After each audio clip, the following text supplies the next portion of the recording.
সপ্তম শ্রেণীর 4.2 এর সরল, এটাকে সরল করতে বলছে। সরলের মাঝখানে যে চিহ্ন থাকে সেইগুলোর কাজ করতে হবে। তাহলে সবগুলোর মাঝখানে কি আছে? গুণন চিহ্ন আছে। গুণন করার নিয়ম হচ্ছে কি, এই জায়গায় দেখো তো আমাদের চলক আছে কটা, এম আর এন। তাহলে এম গুণন থাকলে সব যতগুলো এম থাকবে সবগুলো এম। এ একটা এম, এ একটা এম, এ একটা এম, তিনটা এম এর পাওয়ার। একটা পাওয়ার আছে কত? কোনো কিছু নাই মানে এক।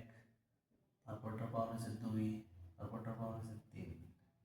আর একটা চলক হচ্ছে কি এন। তাহলে এন এটার উপরে পাওয়ার আছে কত? তিন। তারপরটা পাওয়ার হচ্ছে সাত, সমান হচ্ছে M to the power six, N to the power 10।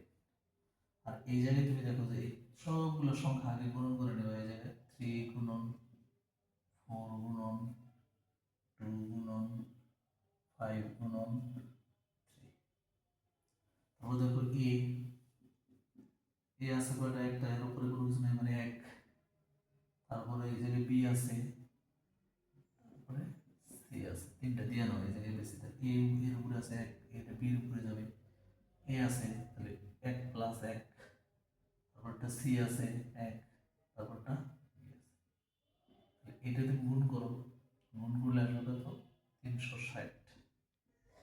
আর এটা হচ্ছে কি এ স্কোয়ার বি স্কোয়ার সি